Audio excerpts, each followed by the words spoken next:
ಸಭೆ ನಡೀತಾ ಇದೆ. ಅದಕ್ಕೆ ನಾನು ಹೇಳಿದೆ, ಈ ಸಭೆಯಲ್ಲಿ ಹಾರ ತುರಾಯಿಗಳ ಅಗತ್ಯ ಇಲ್ಲ. ಈ ಸಭೆಯಲ್ಲಿ ಇದನ್ನ ಕಾರ್ಯಕ್ರಮ ಅಂತ ಹೇಳಿ ತಾವ್ಯಾರು ಭಾವಿಸಬಾರ್ದು. ಬಾರಿ ಹಿರಿಯರು ಇವತ್ತು ವೇದಿಕೆಯಲ್ಲಿ ಅನೇಕ ವಿಚಾರಗಳನ್ನ ತಮ್ಮ ಮುಂದೆ ಹಂಚಿಕೊಂಡಿದ್ದಾರೆ. ಇವತ್ತು ಒಟ್ಟಾರೆ ಈ ಸ್ಥಿತಿ ಬರಲಿಕ್ಕೆ ಯಾರು ಕಾರಣಕರ್ತರು ಅನ್ನುವ ಪ್ರಶ್ನೆಗೆ ನಮ್ಮ ರಂಜಾನ್ ದರ್ಗಾ ಅವರು ಮಾತಾಡಿದಂಥ ವಿಚಾರಗಳನ್ನ ನೀವೆಲ್ಲ ಕೇಳಿದಾಗ ಅದಕ್ಕೆ ಉತ್ತರ ಸಿಕ್ಕಿದೆ ಅಂತ ಹೇಳಿ ನಾನಾದ್ರೂ ಭಾವಿಸ್ತೀನಿ. ಸ್ವಾತಂತ್ರ್ಯ ಬಂದ 60 ವರ್ಷ ಆದರೂ ಸಹ ಆಳುವಂತ ಪ್ರಭುಗಳಲ್ಲಿ ಬಹುಮುಖ್ಯ ವ್ಯಕ್ತಿಗಳು ಈ ಪ್ರದೇಶದಿಂದ ಬಂದವರಾಗಿದ್ರೂ ಸಹ ಕರ್ನಾಟಕದ ಉನ್ನತವಾದ ಸ್ಥಾನಮಾನಗಳನ್ನ ಗಳಿಸಿದ್ರೂ ಸಹ ಈ ಭಾಗದ ಜನರ ಕಷ್ಟ ಸುಖಗಳನ್ನ ಅರ್ಥ ಮಾಡಿಕೊಳ್ಳದೆ ಹೋದ್ರಲ್ಲ ಅನ್ನೋದೇ ದೊಡ್ಡ ದುರಂತ. ಆ ದುರಂತ ಆಗ್ಲಿ ಕಾರಣಕರ್ತರು ಯಾರು ಅಂದ್ರೆ, ಆ ಪ್ರಶ್ನೆಗೆ ಉತ್ತರ ಯಾವುದು ಅಂದ್ರೆ ಅದು ನಾವುಗಳೇ. ಯಾಕೆಂದ್ರೆ ನಮ್ಮ ಹಿರಿಯ ನಾಡಪರ ಚಿಂತಕರು, ಪ್ರಗತಿಪರ ಚಿಂತಕರು, ನಾಡಿನ ಹಿರಿಯ ಪತ್ರಿಕೆ ಆದಂತ ಪ್ರಜಾವಾಣಿ ಪತ್ರಿಕೆಯ ಮುಖ್ಯ ವರದಿಗಾರರಾಗಿ ನಾಡಿನ ಉದ್ದಗಲಕ್ಕೂ ನಾಡಿನ ಜನರ ಸಮಸ್ಯೆಗಳಿಗೆ ತನ್ನ ಲೇಖನದ ಮುಖೇನ ಕತ್ತಿಗಿಂತಲೂ ಹರಿತವಾದಂಥದ್ದು ಲೇಖನ ಅಂತ ಹೇಳಿ ತೋರಿಸ್ಕೊಟ್ಟಂತ ನಮ್ಮೆಲ್ಲರ ನೆಚ್ಚಿನ ವಿಚಾರವಂತರು, ಪತ್ರಕರ್ತರು ಆಗಿರುವಂತ ರಂಜಾನ್ ದರ್ಗಾ ಅವರ ಮಾತುಗಳನ್ನ ತಾವೆಲ್ಲ ಕೇಳಿದಾಗ ಅವರು ಒಂದು ಮಾತನ್ನು ಹೇಳಿದರು. ಎಲ್ಲಿವರೆಗೆ ನಾವು ಆಯ್ಕೆ ಮಾಡಿ ಕಳಿಸುವಂತ ಪ್ರಭುಗಳನ್ನ ಪ್ರಶ್ನೆ ಮಾಡಲ್ವೋ, ಆ ಪ್ರಶ್ನೆ ಮಾಡುವಂತ ತಾಕತ್ತನ್ನು ಬೆಳೆಸ್ಕೊಳ್ಳಿಲ್ವೋ, ಅಲ್ಲಿವರೆಗೂ ಈ ಸಮಸ್ಯೆಗಳು ಜೀವಂತವಾಗಿ ಇರ್ತವೆ. ಹಾಗಾಗಿ ಇವತ್ತು ಏನಾದ್ರೂ ನಾವು ದೂರಬೇಕಾದ್ರೆ ನಮ್ಮನ್ನ ಆಳುವಂತ ಪ್ರಭುಗಳನ್ನೆಲ್ಲ ಆಳ್ವೆ ಮಾಡ್ಲಿಕ್ಕೆ ಕಳಿಸ್ತೀವಲ್ಲ, ನಾವು ಏನಾಗಿದ್ದೀವಿ ಅನ್ನೋದನ್ನ ನಾವೇ ಇವತ್ತು ಪ್ರಶ್ನೆ ಮಾಡ್ಕೋಬೇಕಾಗಿದೆ. ಹಾಗಾಗಿ ನಾಡಿನ ಎಲ್ಲ ಸಮಸ್ಯೆಗಳಿಗೆ ನಾವು ಉತ್ತರವನ್ನ ಕಂಡುಕೊಳ್ಳಿಕ್ಕೆ ಆಗ್ಲಿಕ್ಕೆ ಸಾಧ್ಯ ಇದ್ರೆ ಇಂಥ ಹೆಚ್ಚು ಹೆಚ್ಚು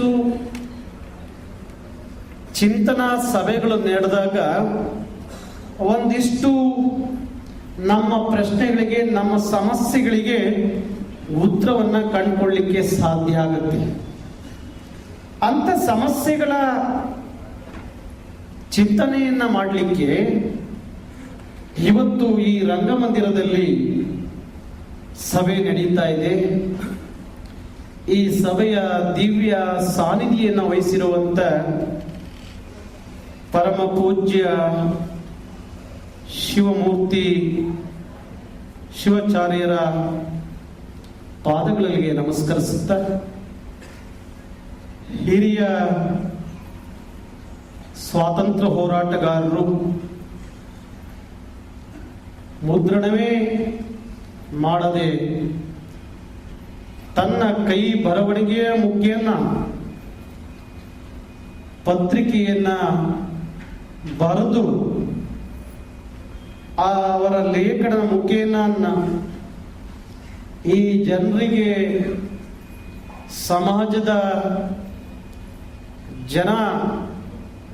ಜನರನ್ನ ಎಚ್ಚರಿಸುವಂತ, ಚಿಂತಿಸುವಂತ, ತನ್ನ ಹರಿತವಾದಂತ ಲೇಖನಿಯ ಮುಖೇನ ಜಾಗೃತಿಗೊಳಿಸಿದಂಥ ಹಿರಿಯ ಪತ್ರಕರ್ತರಾಗಿ, ಹಿರಿಯ ಸ್ವಾತಂತ್ರ್ಯ ಹೋರಾಟಗಾರರಾಗಿ ಈ ಸಭೆಯನ್ನ, ಕನ್ನಡದ ಜ್ಯೋತಿಯನ್ನ ಹಚ್ಚುವ ಮುಖೇನ ಉದ್ಘಾಟನೆ ಮಾಡಿದಂಥ ಬುದ್ಧಿವಂತ ಶೆಟ್ರು. ಅವರ ಹೆಸರೇ ಅದ್ಭುತ, ಅವರ ಹೆಸರೇ ಅದ್ಭುತ. ಅವರ ಹೆಸರಲ್ಲೇ ಆ ಎಲ್ಲ ಸತ್ವ ತತ್ವ ಎಲ್ಲವೂ ಅಡಗಿದೆ. ಅಂತ ಹಿರಿಯರು ಈ ಸಭೆಯ ಉದ್ಘಾಟನೆಯನ್ನ ಮಾಡಿದ್ದಾರೆ. ಹಾಗೆ ಈಗ ತಾನೇ ಬಾರಿ ಚುಟುಕಾಗಿ ಕೊಡಬೇಕಾಗಿದೆ.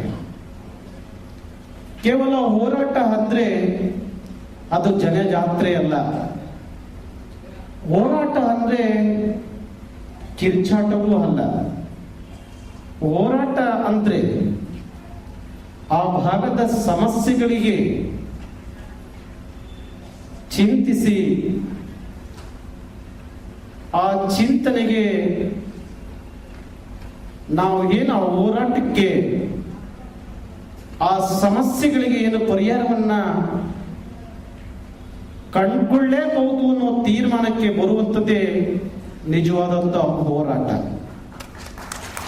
ಹಾಗಾಗಿ ಇವತ್ತು ನಾವೆಲ್ಲ ಯೋಚನೆ ಮಾಡಬೇಕಾಗಿದೆ. ಯಾವ ಕಾರಣಕ್ಕೋಸ್ಕರ 60 ವರ್ಷ ಆದರೂ ಸಹ ಕಲ್ಯಾಣ ಕರ್ನಾಟಕದ ಅಭಿವೃದ್ಧಿಯ ಚಿಂತನೆ ಯಾಕೆ ಆಗ್ಲಿಲ್ಲ? ಕೊನೆ ಪಕ್ಷ ಚಿಂತನೆ, ಅಭಿವೃದ್ಧಿ ಒಂದ್ ಕಡೆ ಇರಲಿ, ಕೊನೆ ಪಕ್ಷ ಚಿಂತನೆ ಆಗ್ಲಿಲ್ವಲ್ಲ. ಕೊನೆ ಪಕ್ಷ ಎಚ್ಚೆತ್ಕೊಳ್ಳದೆ 60 ವರ್ಷದ ನಂತರ ಇವತ್ತೊಂದಿಷ್ಟು ಎಚ್ಚೆತ್ಕೊಳ್ಳುವಂತ ಕೆಲಸ ಆಯ್ತಲ್ಲ, ಯಾಕಾಯ್ತು?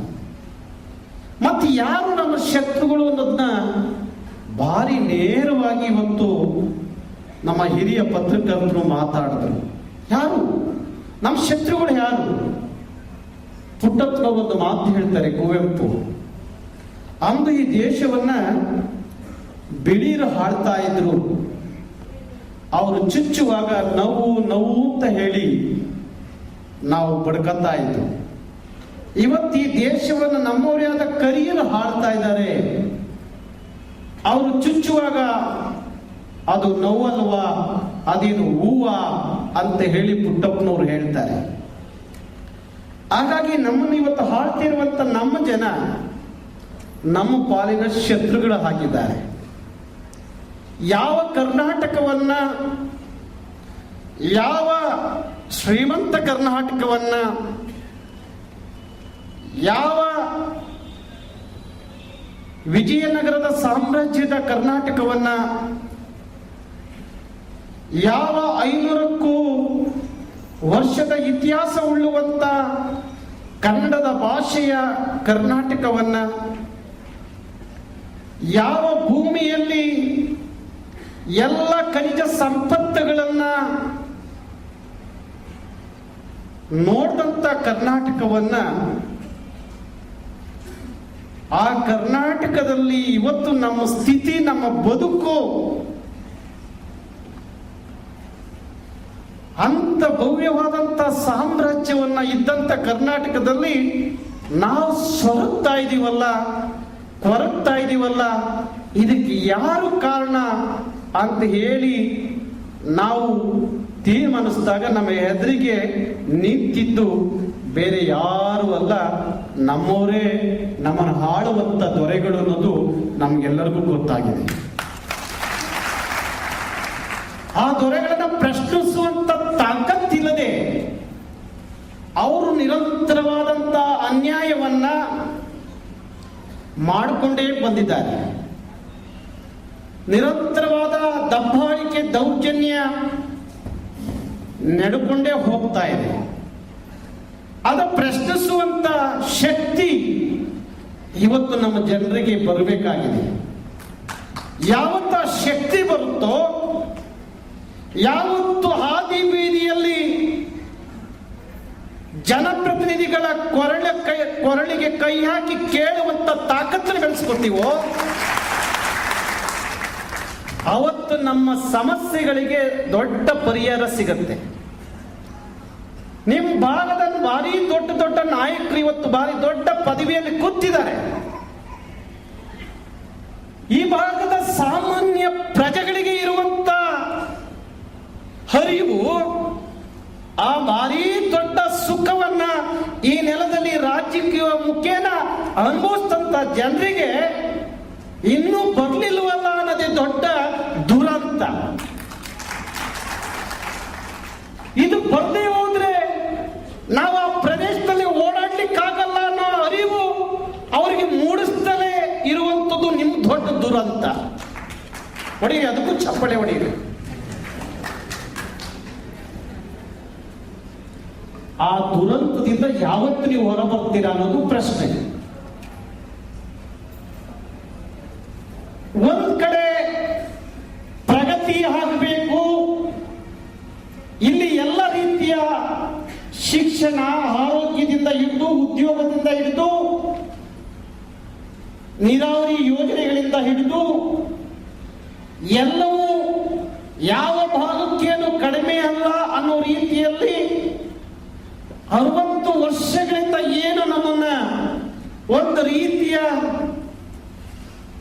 ಪ್ರಗತಿಯೇ ಇಲ್ಲದಂತೆ ಸರಕಿ ಕೂರುವಂತೆ ಮಾಡಿದ್ರು. ಅಂತ ಪ್ರಗತಿ ಈಗ ಆಗಬೇಕು ಅನ್ನುವ ನಿಟ್ಟಿನಲ್ಲಿ ನಾವೇನಾದ್ರೂ ಯೋಚನೆ ಮಾಡೋದಾದ್ರೆ, ಇವತ್ತು ಒಂದು ಕಡೆ ಈ ರಾಜ್ಯದ ಅಧಿಕಾರವನ್ನ ಅನುಭವಿಸಿ, ಅಧಿಕಾರ ಇದ್ದಾಗ ಈ ಭಾಗದ ಅಭಿವೃದ್ಧಿಯ ಚಿಂತನೆಯೂ ಮಾಡಲಿಲ್ಲ, ಒಮ್ಮೆ ಧ್ವನಿಯೂ ಎತ್ತಲಿಲ್ಲ.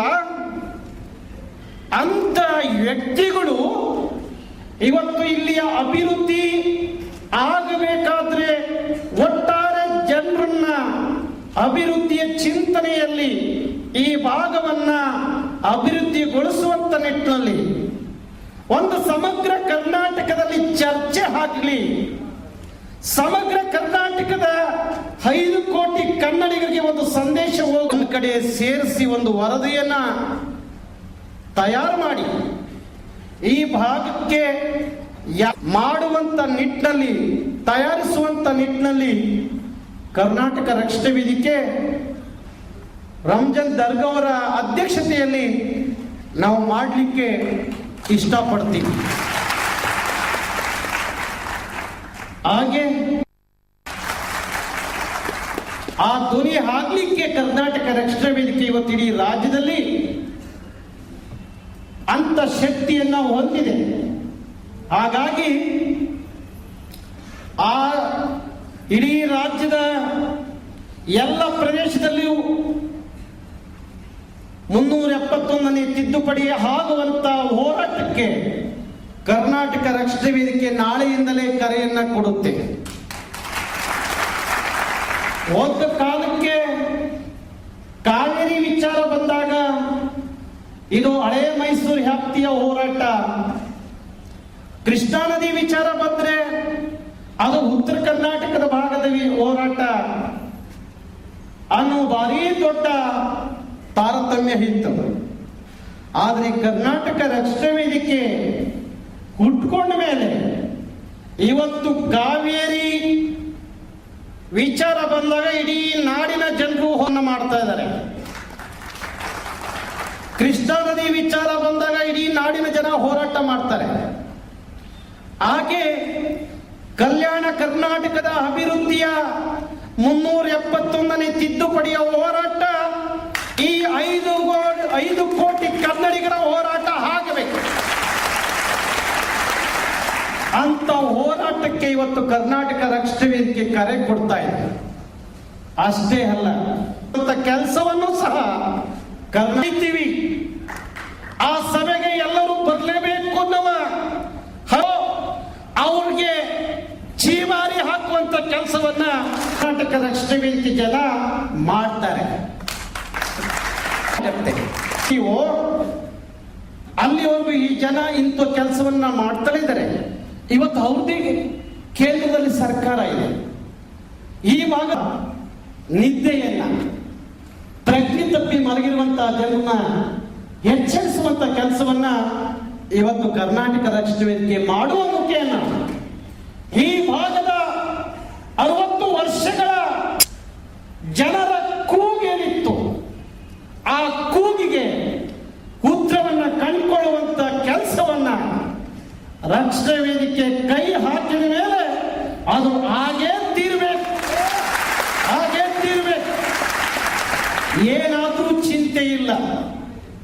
ಪುಟ್ಟಪ್ಪನವರು ಒಂದು ಮಾತು ಹೇಳ್ತಾರೆ, ಹೋದರೆ ಹೋಗಲಿ ತಲೆಯಾರಿ, ಬಿದ್ದರೆ ಬೀಳಲಿ ಮೈನೆತ್ತರಕಾರಿ, ನಾಡಿನ ಹಿತಕ್ಕೆ ಹೋರಾಡಿ ಅಂತ ಹೇಳಿ. ಹಾಗಾಗಿ ಕರ್ನಾಟಕ ರಕ್ಷಣಾ ವೇದಿಕೆ ಸಮಗ್ರ ಕರ್ನಾಟಕದ ಅಭಿವೃದ್ಧಿಯ ಚಿಂತನೆಯನ್ನ ಹೊತ್ತು ನಾಡಿನ ಉದ್ದಗಲಕ್ಕೂ ಇವತ್ತು ಲಕ್ಷಾಂತರ ಈ ನಾಡಿನ ಮಕ್ಕಳಿಗೆ ಕನ್ನಡದ ದೀಕ್ಷೆಯನ್ನು ತೊಡಿಸಿ ನಾಡಿನ ಸಮಸ್ಯೆಗಳ ಪರಿಹಾರಕ್ಕೆ ದೊಡ್ಡ ಧ್ವನಿಯಾಗಿ ಈ ನಾಡಿನಲ್ಲಿ ಇವತ್ತು ಕೆಲಸ ಮಾಡ್ತಾ ಇದೆ.